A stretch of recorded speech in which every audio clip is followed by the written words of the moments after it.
¿de dónde fundamentan ustedes que el infierno no existe? Yo creo que definitivamente Jesús en ningún momento tuvo pelo rubio ni ojos de color. Y sentí los demonios dentro de su casa. Miles de demonios. ¿Qué tal? Bienvenidos a su podcast Terco y Necio, el primer episodio del año. Hoy tenemos como invitado a una persona que ya estuvo anteriormente y nos compartió una historia de vida y cómo esta historia, este suceso difícil, como lo fue su divorcio, lo acercó a la filosofía cristiana. Bienvenido, Abiu. ¿Qué tal? ¿Cómo estás? ¿Qué tal, Javier? Buenas tardes. Un gusto estar nuevamente aquí en tu estudio. Pues sí, como dices, o sea, la intención principal del episodio es que platiquemos de cómo cambió tu vida esta filosofía cristiana y pues también tocar temas que para mí son curiosos, porque yo creo que hay mucha gente como yo que somos católicos domingueros, que creemos mucho en Dios, ciertamente, pero se nos cataloga como domingueros porque solo llegamos los domingos a la misa. Pero pues, también creo que eso no nos hace mala persona, no nos hace para nada malas personas, pero también dentro del cristianismo hay muchas ramas, aparte del catolicismo, ¿no? Están los testigos de Jehová, están los adventistas, que yo creo que tú eres adventista, están los pentecostés, y me han de faltar muchas más ramas. ¿Cuál es la diferencia entre la filosofía cristiana adventista, por decirlo de esa manera, con la católica? ¿Qué es lo que un católico común no tiene en común con un creyente adventista? Pues bien, Javier, más que nada sus doctrinas. Las doctrinas del catolicismo como las de las filosofías cristianas ajenas al catolicismo, pues son muy distintas en cuanto a sus liturgias. La liturgia del catolicismo es muy distinta a la liturgia de no solamente de mi filosofía cristiana, sino de las demás iglesias separadas del catolicismo. ¿Qué tipo de diferencias? O sea, con la liturgia, ¿a qué te refieres? Por ejemplo, la Santa Eucaristía, que le llama el catolicismo, que cada vez que hay misa, las personas participan de la Eucaristía. Y en las filosofías cristianas no existe tal cosa. Se hacen, al menos en mi filosofía cristiana, en mi iglesia, por lo menos una vez en un trimestre. Y mientras que en el catolicismo, pues se hace cada vez que hacen una misa. Y también hay diferencias en cuanto a las doctrinas muy notables, como por ejemplo, nosotros no creemos en el purgatorio, mientras que el catolicismo cree en el purgatorio. Y no creemos en la inmortalidad del alma. ¿Qué es el purgatorio? Bueno, el purgatorio que se transmite, la doctrina del purgatorio que se transmite en el catolicismo, subyace de el infierno y subyace también de el método de enseñanza para que las personas puedan, una vez muertas, ir al purgatorio, y una vez se le rece a los santos, pues los santos interceden y la persona puede salir del purgatorio. Es un estado transitorio, es temporal. Un estado transitorio del cristiano dentro del catolicismo, para que si en esta vida no hizo las cosas bien, tenga la oportunidad en el purgatorio, Mediante rezos de sus parientes. mediante rezos de sus parientes, y puedan esas oraciones a esos santos, los santos intervenir y sacar a las personas de ese estado de donde están purgando sus pecados, y posteriormente pues, poder ir al paraíso, al cielo. Y en el adventismo no existe el purgatorio. No hay una figura que reemplaza al purgatorio. En el adventismo no existe el purgatorio y tampoco el infierno, por ejemplo, porque el purgatorio va de la mano con el infierno. Y pues el infierno es algo que, pues, lo que es para mí no existe. ¿Y en qué basan los cristianos adventistas que el infierno no existe? ¿Cuál es su fundamento bíblico para que se interprete de esa manera, porque no es la primera vez que lo escucho. He escuchado cristianos que afirman que el infierno no existe, que no vas a sufrir, vas a desaparecer. Pero ¿de dónde viene esa creencia y de dónde lo fundamentan? En el contexto bíblico eh, hay modos, hay textos bíblicos que explican y hablan sobre el infierno y el paraíso o el cielo, pero a través de palabras retóricas, mensajes retóricos, como son las parábolas, para hablar de las personas que se van al cielo o se van al infierno. Pero pues es más antiguo de lo que pensamos. El infierno es un instrumento dentro del cristianismo para someter a miedo a las personas. Mucho tiempo atrás, durante la Edad Media, se lucró mucho a los filigreses de la religión predominante en aquel tiempo. Se lucró mucho para que las personas pudieran ir al cielo, tenían que pagar ciertas indulgencias. Por muchos siglos se practicó. Se lucraba con Se lucraba con con la esa fe, idea. se vendía la salvación para que las personas no fueran al infierno, o que no querían ir al infierno, podían pagar cierta cantidad y pues iban al cielo directo. Entonces, el punto del infierno viene de una parábola de la doctrina del infierno y el purgatorio que se enseña, viene de una parábola de Jesús. Dice que un tal Lázaro con un señor que era rico, eh, Lázaro se fue al cielo, murió y se fue al cielo, mientras que el señor que era rico murió y se fue al infierno. Y allá en el infierno tenía mucha sed, estaba sufriendo los tormentos del infierno. Y dice la parábola que estaban a una distancia prudente para poder platicar, a una distancia necesaria, a tal manera que estaban dialogando. Y el rico, que en esta vida fue pues egoísta, ególatra, no fue una persona buena para nada, eh, pues le está diciendo a Lázaro que le moje con agua sus labios porque tiene mucha sed, y que también que le vaya a decir mande a alguien que le diga a sus familias que le sobreviven, a sus hijos, que no hagan como él hizo para que no vayan a ese lugar. Y entonces de ahí se trae la enseñanza de que las personas que se mueren se van conscientemente al infierno o al purgatorio, mientras que las que hicieron el mal y las que hicieron el bien se van directamente al cielo. Y ahí viene esa creencia y se fue transmitiendo. Sí, pero ¿de dónde fundamentan ustedes que el infierno no existe? Que el infierno no existe como tal, ni el purgatorio. Ahí me estás explicando cómo se fundamenta para el catolicismo que sí existe. Pero ¿cómo fundamentan ustedes que no existe? ¿Cómo lo interpretan?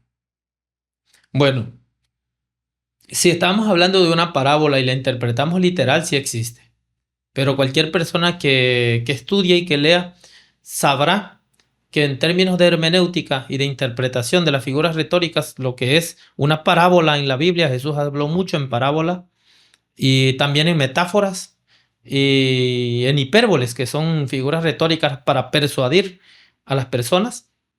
Se dará cuenta que una figura retórica no puede interpretarse de manera literal, explícita, sino que necesita una interpretación. Y al necesitar una interpretación, evidentemente no es literal.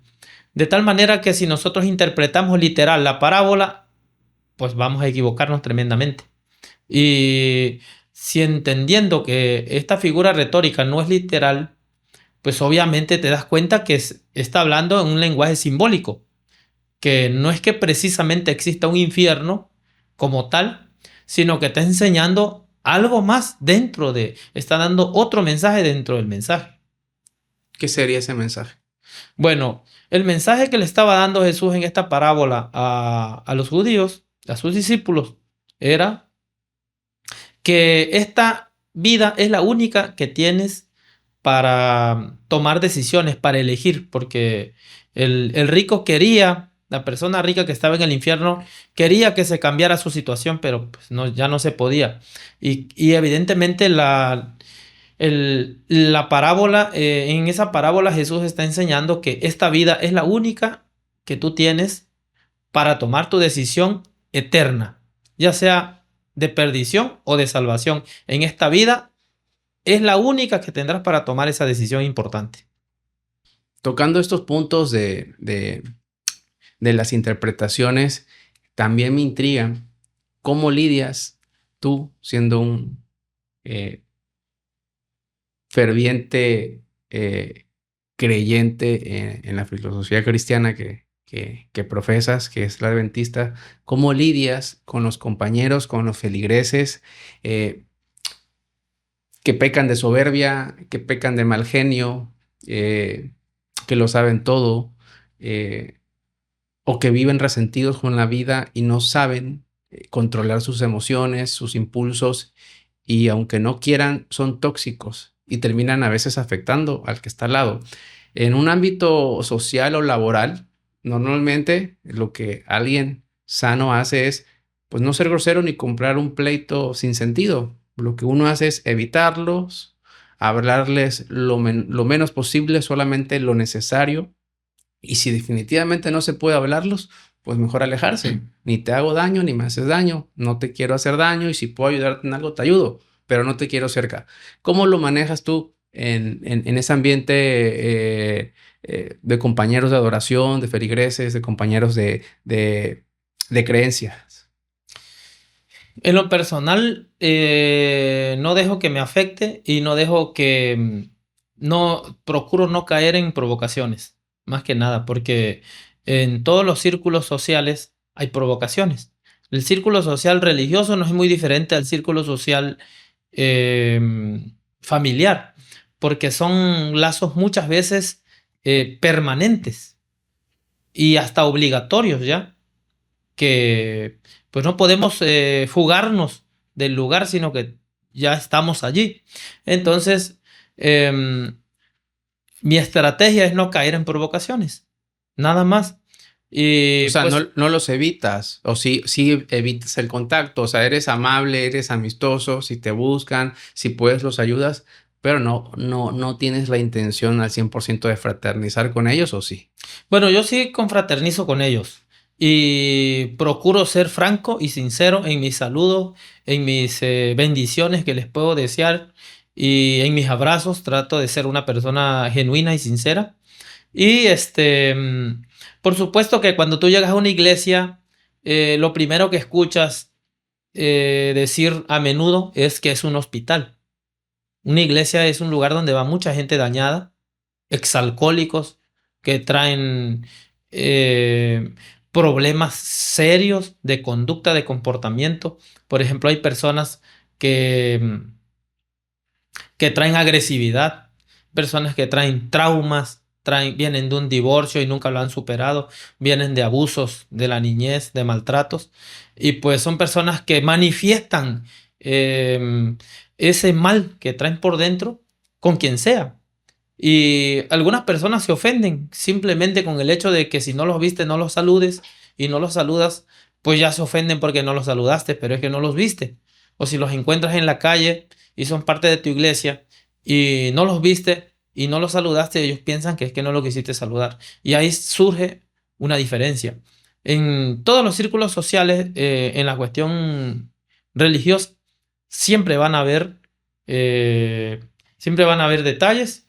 He sabido de personas que, en este caso, un amigo de una iglesia que iban a comulgar y estaban haciendo la fila para pasar por la hostia, y la persona que estaba atrás, pues no se hablaban de años.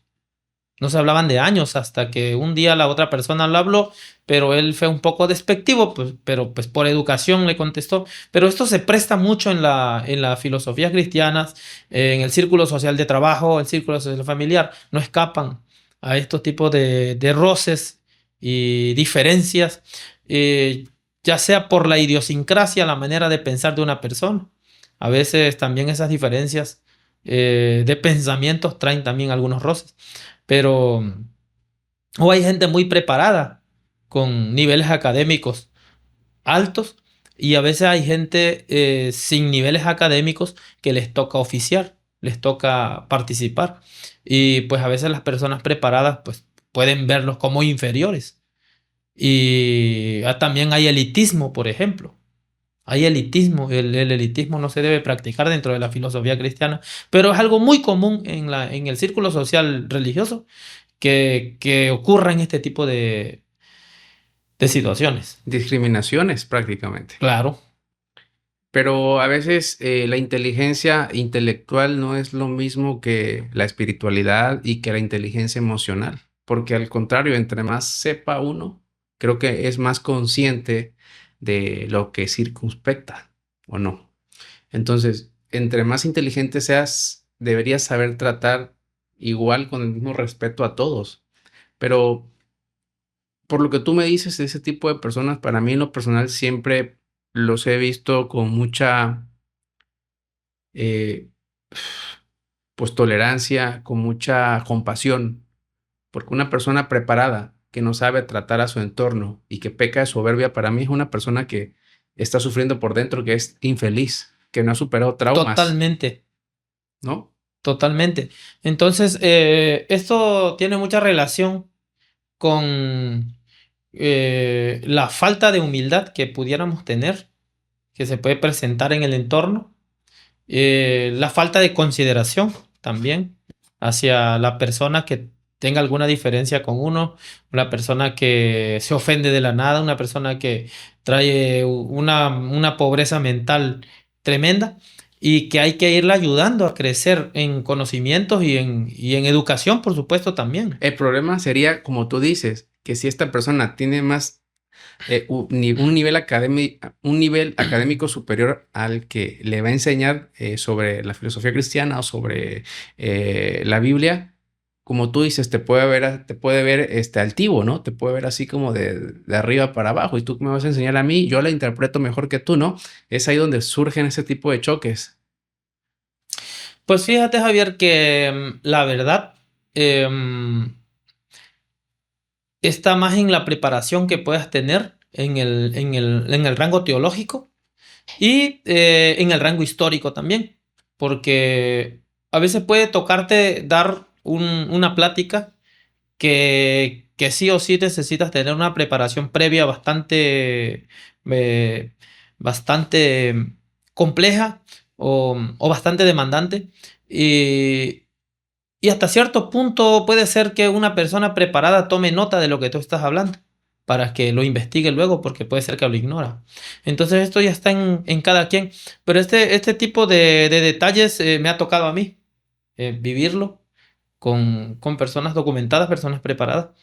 Pero pues gracias a Dios también soy una persona que investigo, que me gusta leer las cosas y trato siempre de tener buen fundamento para, para lo que tenga que decir.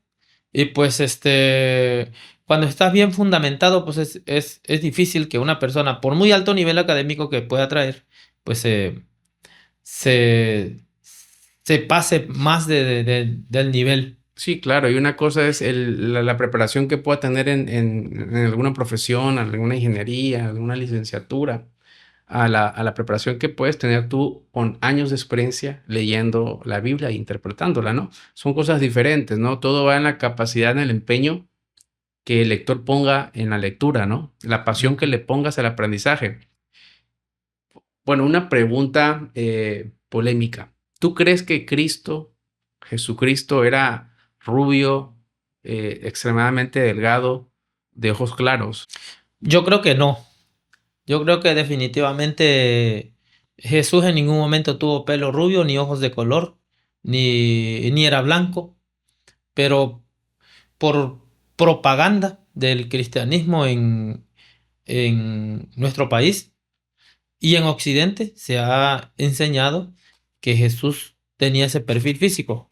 Pero pues es evidente que al venir de raíces hebreas, de linaje hebreo, de linaje judío, pues tuviese perfil judío. Si hoy en día vemos a un judío cómo es su perfil y vemos a un occidental cómo es el perfil de un occidental, muy distinto. Entonces, para mí que Jesús no tenía esa apariencia.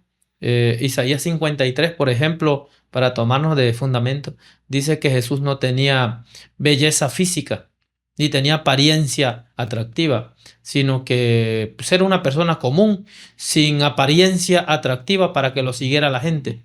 Eso es lo que explica Isaías 53 y pues estoy totalmente de acuerdo con lo que dice. Y pues el hecho de que nos los pinten de esta manera, pues es con fines propagandísticos. ¿Y qué opinas de la imagen que se saca del manto sagrado? Si no mal recuerdo, según la computadora lo han hecho. Y realmente a computadora sale que era de pelo negro, de ojos grandes y negros. Ni era blanco como tal, pero tampoco era moreno. ¿Qué opinas del manto sagrado? Pues en cuanto al manto sagrado que han estudiado, que tienen como que es veraz, pues tendré mis dudas. Como, como cualquier persona puede tener sus dudas, no podemos creerlo todo. El que quiera creerlo todo, que lo crea, pero en mi caso, pues tendré mis dudas, pero sabiendo que Jesús nace en una cultura y, y en una raza muy particular al occidental, pues es de entenderse que su apariencia no era para nada como nos la pintan. ¿Tú qué opinas como cristiano? ¿Qué opinas de la lectura del tarot, de la lectura de las cartas? Si existe lo bueno, existe lo malo, son charlatanes, tienen pacto con demonios, si pueden adivinar el futuro, algún espíritu maligno les susurra cosas a los oídos a estas personas o solo son charlatanes. Bueno, los espíritus malos no pueden saber el futuro, eso es definitivo. Em, Podrían intuir, podría ser que intuyan sobre algo, pero el futuro es seguro que no lo conocen. Y según las escrituras. Y las personas que utilizan visitan este tipo de personas para conocer sobre su futuro y sobre lo que viven, no es recomendado por las escrituras o por Dios que las personas vayan a visitar. Algunas personas de esas eh, puede que sí verdaderamente sean personas reales que sí hacen eso, que sí hacen esa actividad y puede ser que hasta sean efectivas y puede ser algunos que sean solamente timadores, pero pues no es algo recomendado por Dios. Hay muchas personas que asisten a que les lean las cartas Y van a la y, iglesia y y en van a las los cartas y templos. en las cartas pues les pueden salir ciertas cosas.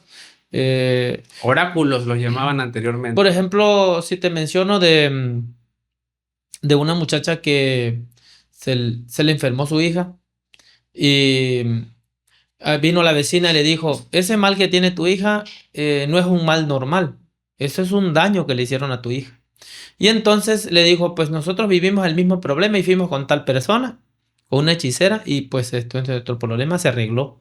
Y esta persona fue persuadida, hizo lo mismo.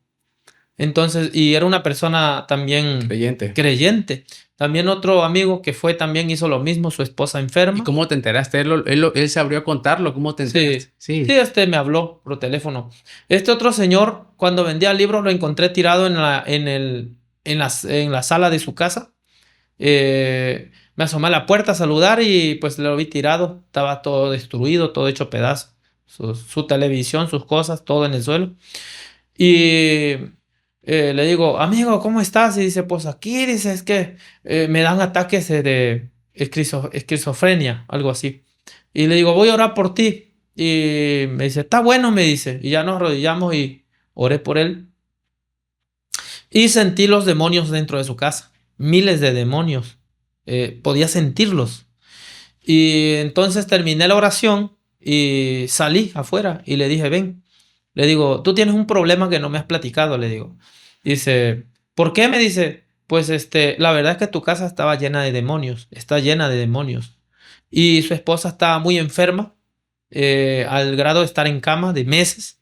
Él fue el sacerdote a orar con él, fueron otros cristianos y la ungieron y todo y nunca se curó. Entonces él fue a ver a un hechicero a Catemaco 2 veces para tratar a su esposa, pero no funcionó. Y ahora los dos estaban enfermos. Él ahora con ataques de esquizofrenia y su esposa en cama. Entonces, no es lo recomendable que una persona que cree en Dios acuda a este tipo de ayudas, a este tipo de médicos, Dicen de que, curanderos. dicen que pueden ser portales para que accedan a tu casa donde se practican estas prácticas, Sí, los demonios. tendrá sus consecuencias. También hay personas que puede ser que asisten a la iglesia.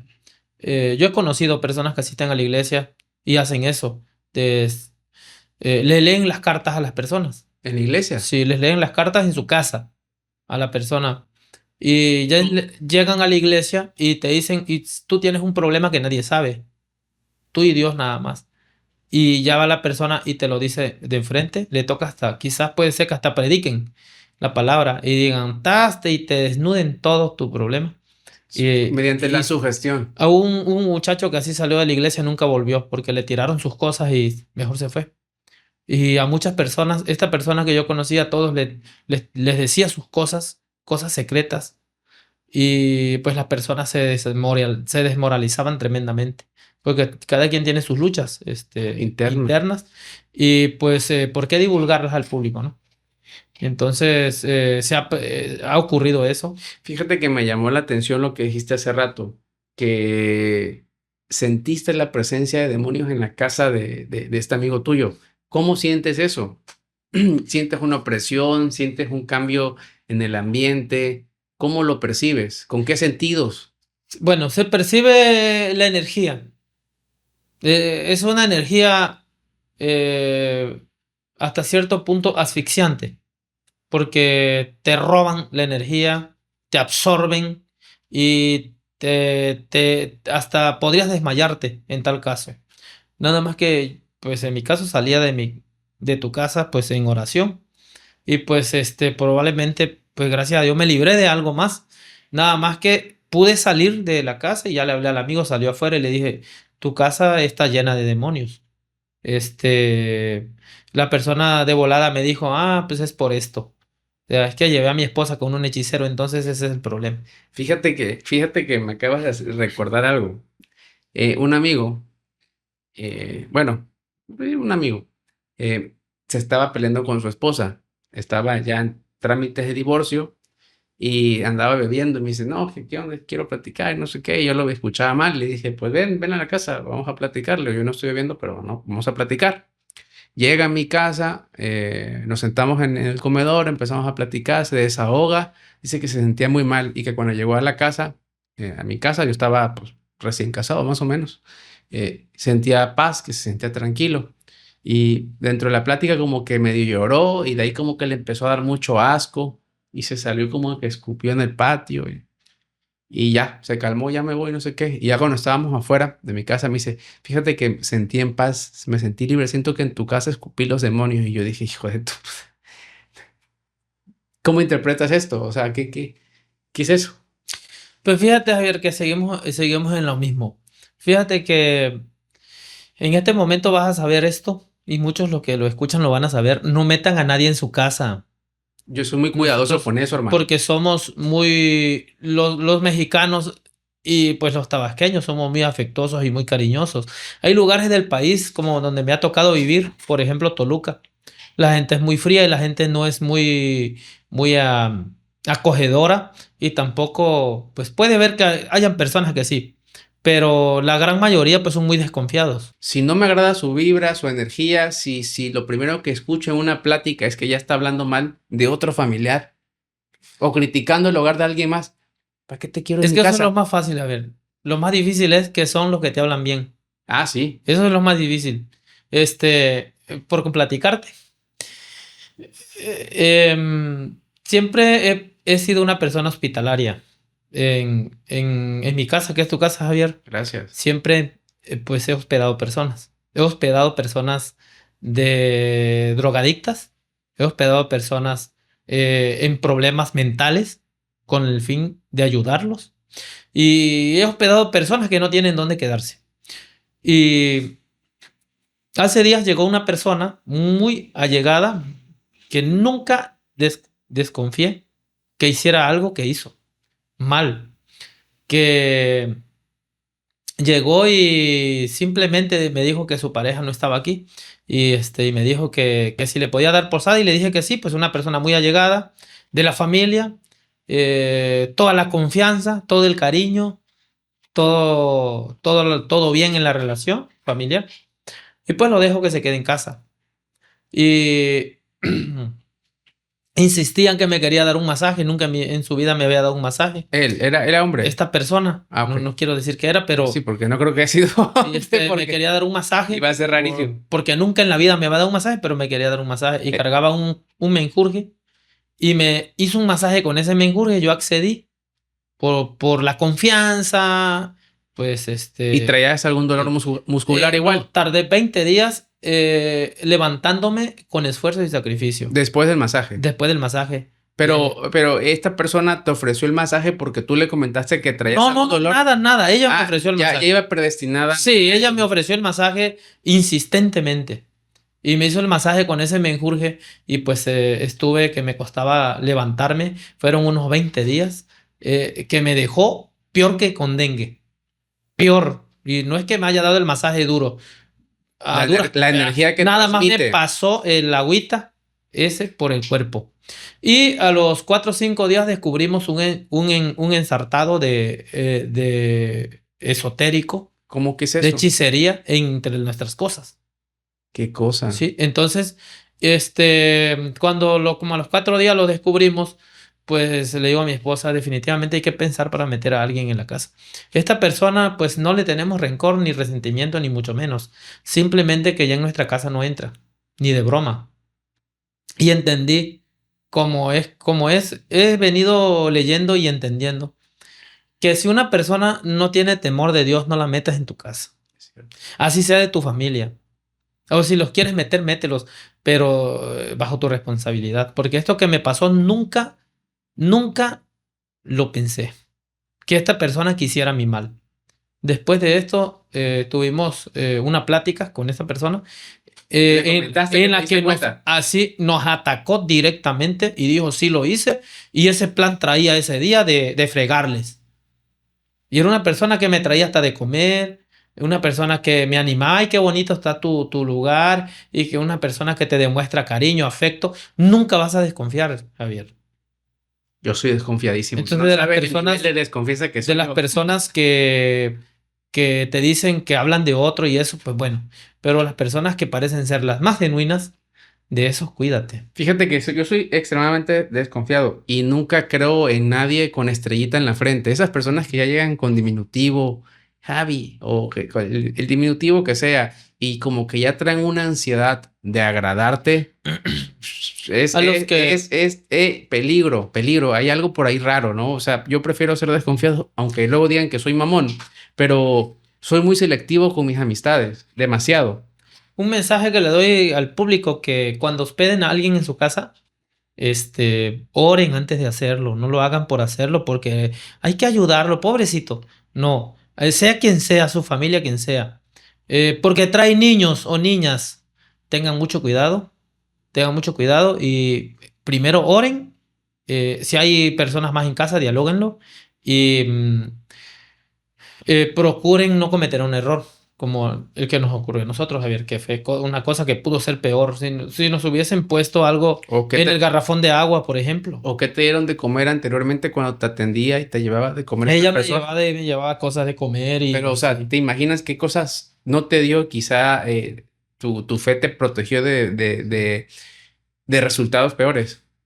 ¿O no lo crees? Pudo haber sido peor. Y definitivamente, tengo que decirlo, son personas que no son felices. Yo sé. Y yo sé cómo vive esta persona. No es feliz. Tiene muchos detalles. Pero también no quieren buscar de las cosas de Dios. Y por más cosas que les ocurran, unas cosas terribles en su vida, pues no quieren buscar de Dios. Y pues son personas que están viendo cómo vive aquel. Y si vive bien, pues entonces hay que envidiarlo. Hay que ver cómo lo fregamos, cómo lo afectamos. Hay que ver qué hacemos para que ellos no estén en paz, no tengan esa felicidad. Esa clase de Son personas. los que se fijan en la paja del ojo del prójimo y no ven la viga que traen en el Sí, suyo. Puede ser también, ¿no? sí. Entonces, mira, Javier, lo que pasa es que cuando tú estás en paz, la gente no quiere que tú estés en paz. Eso me he dado cuenta, ¿eh? Sí, Oye, entonces si te ven en paz, si te ven es satisfecho, lo peor. no hay forma de que no llames la atención de gente que no vive bien consigo mismo, ¿eh? Hay un texto de Eclesiastés 4:5, me parece que es, que dice, toda obra bien hecha despierta la envidia del hombre contra su prójimo. Si tú tienes una buena relación en tu matrimonio, pues es porque lo has hecho bien. Y, y te ha ido bien. Y siempre va a haber personas dispuestas que no son felices a envidiarte y a procurar tu mal, a procurar tu infelicidad. Y por eso es que nosotros no debemos de confiarnos de nadie.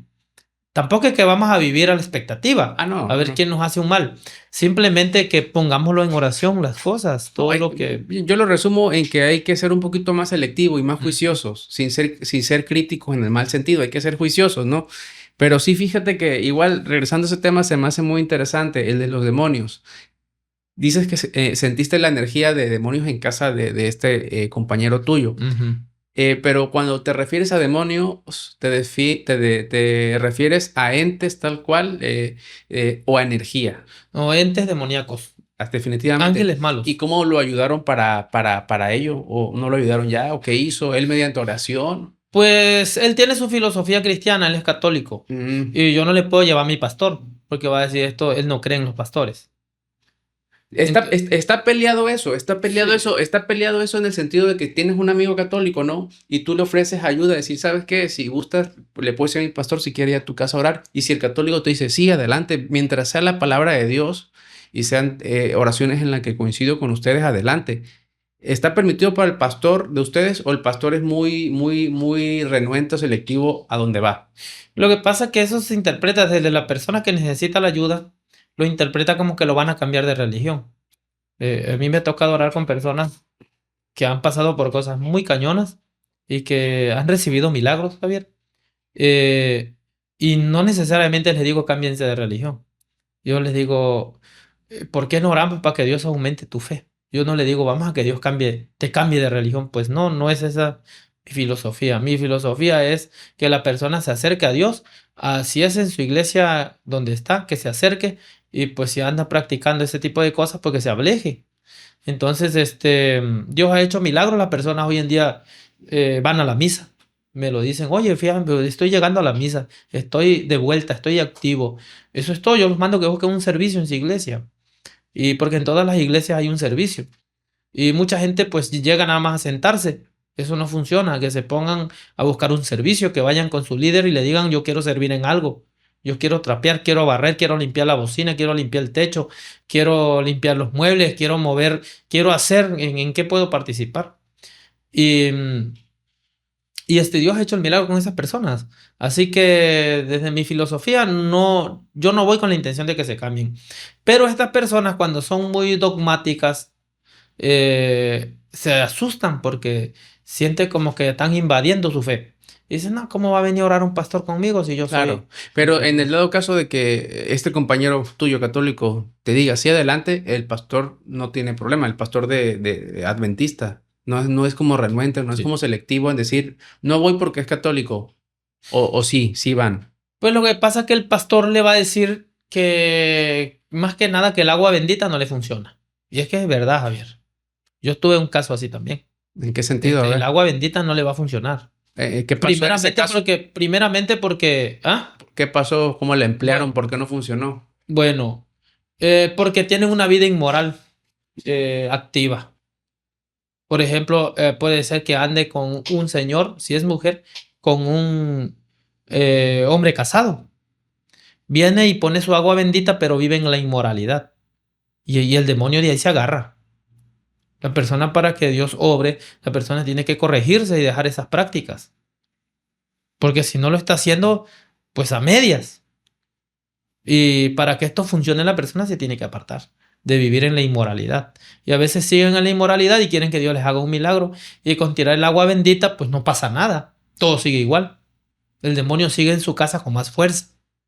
o se burla de esa persona. Pues se viene el Día de Reyes. ¿Qué opinas tú con base en tus creencias sobre los Reyes Magos? Si eran Melchor, si era Gaspar y si era Baltasar, si representaban en esos tiempos los tres continentes primordiales, África, Europa y Asia, si eran de rasgos distintos o cuál es el origen. Bueno, es una tradición totalmente católica, porque si lees en la Biblia ni eran reyes, ni eran magos, ni tienen nombres. Entonces,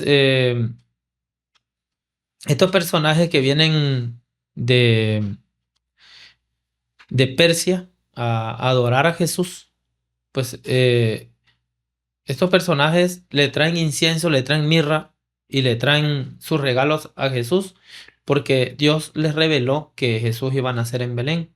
¿Y por qué se los revela si no eran judíos? Los judíos eran los que tenían el lazo de conexión directo con Dios. Pues Dios se los revela a estos hombres persas pertenecientes hasta ese momento, lo que se entienden al mazdeísmo, a la religión del mazdeísmo. Es una, Resumidamente, ¿qué es el el mazdeísmo? mazdeísmo es una religión persa eh, de, de orden monoteísta. Ok. Ahura Mazda era el dios del mazdeísmo. Ajá. Y el mazdeísmo tenía una relación directa con la Torá, los libros de Moisés, las leyes de Moisés, el Pentateuco de Moisés.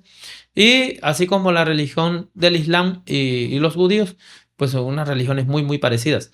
Así que estas personas lo que se infiere es que permanecieron fieles a Dios, aunque no eran judíos, aunque estaban en otro territorio, estaban en Persia, lo que es la actual Irán.